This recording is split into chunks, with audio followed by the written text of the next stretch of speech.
You've heard about Iran's airstrikes breaching Israel's Iron Dome system. You've also probably heard about the assassinations, the nuclear threats. But here's what you haven't heard. Israel's Mossad has stolen over 100,000 Iranian nuclear documents in one night. Iran's Quds Force built a secret weapons route under Syrian ruins. And the Houthis in Yemen just used Iranian tech to shut down $200 billion worth of global shipping.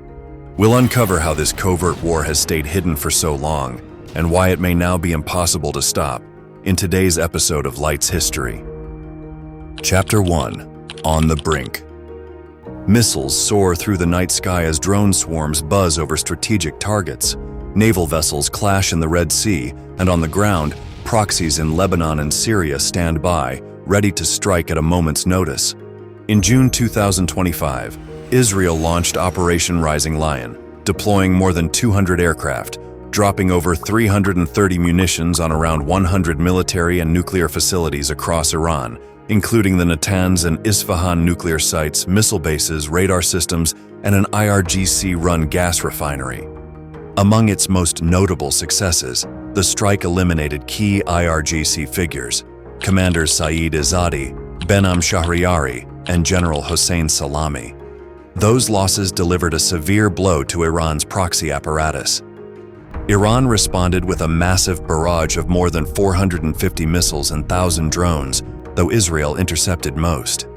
As tension peaks, Tehran warns that any U.S. military involvement would inflict irreparable damage. Meanwhile, U.S. forces have repositioned B-2 bombers in Guam, signaling possible American entry. Civilians in both countries are fleeing sirens and shelters as this confrontation morphs, no longer covert, no longer distant, into a full-blown regional crisis. The war may not be theoretical anymore. For many, it has already begun. Before we move on to the next section, please don't forget to subscribe if you liked the video so far. Chapter 2. Shadow Armies. From Lebanon's rugged hills to Yemen's arid deserts, Iran has spent decades weaving a powerful web of militias that now form its spear tip against Israel.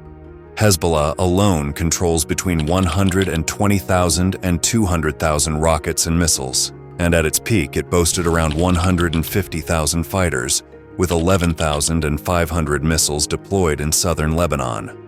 This group receives roughly $700 million to $1 billion each year from Tehran, alongside extensive training from Iran's Quds Force.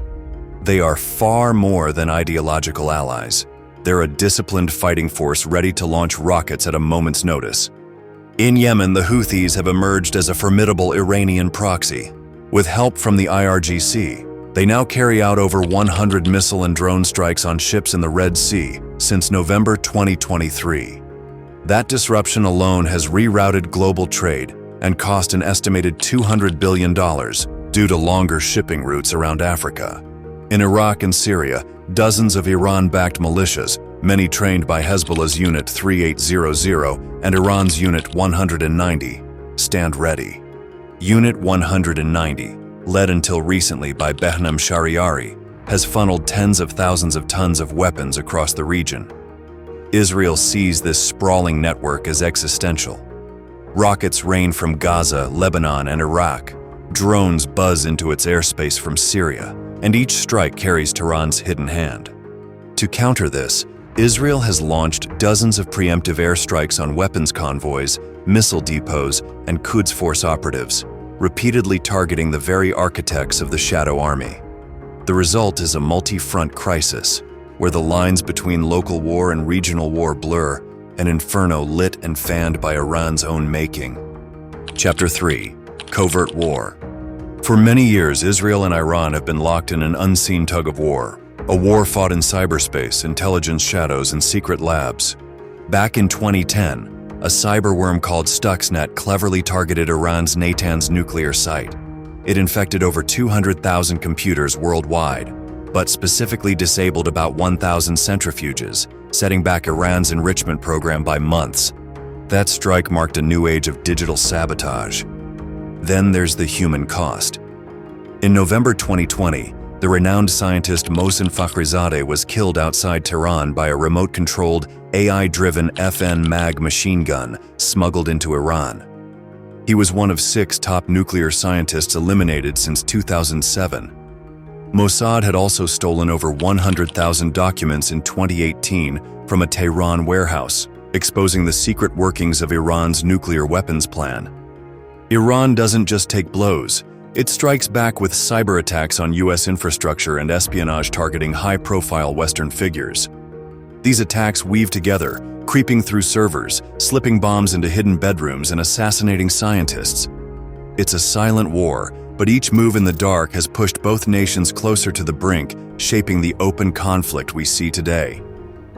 Chapter 4: War Machines. When a Cold War turns hot, hardware speaks loudly. Israel's Air Force, boasting 42 operational F-35 Adir stealth jets out of 50 planned, sits at the cutting edge of modern warfare. These jets work hand in glove with a missile defense umbrella that includes the short-range Iron Dome, the medium-range David Sling, and high-tier Arrow interceptors. The Iron Dome alone intercepts rockets up to 70 kilometers and is backed by U.S. funding exceeding $2.6 billion. Together, these systems have shot down hundreds of Iranian missiles and drones, though frequent volleys are pressuring Israel's interceptor stockpiles. On the other side, Iran counterpunches with the largest ballistic missile inventory in the Middle East, over 3,000 rockets, including solid-fueled Shahab and hypersonic Fatah-1 missiles, able to strike deep into neighboring countries. Yet estimates suggest only about 1,000 launch-ready systems remain after losses from Israeli strikes. Since June, Iran has launched around 400 ballistic missiles and 1,000 drones. Most were intercepted, but a quarter of its arsenal has already been used. Israel's air power is matched by elite ground units like Sayeret Matkal, while Iran relies on the Quds Force, 17,000 to 21,000 highly trained operators coordinating drones, missiles, and proxies. Despite Iran's swarm tactics, Israel's layered air defense and stealth air raids tilt the balance, but its arsenal and reserves will be strained if the conflict drags on. In war of attrition, the side that sustains firepower, funding, and international backing may ultimately win. Both nations are preparing for that grind, and it could define the next phase of this looming clash. Chapter 5: Iran's War Doctrine. To understand Iran's strategy, you must hear its language. Iran's supreme leader, Ayatollah Khamenei, has repeatedly called Israel a cancerous tumor that must be uprooted and destroyed. This isn't just fiery speech, it's the foundation of state ideology.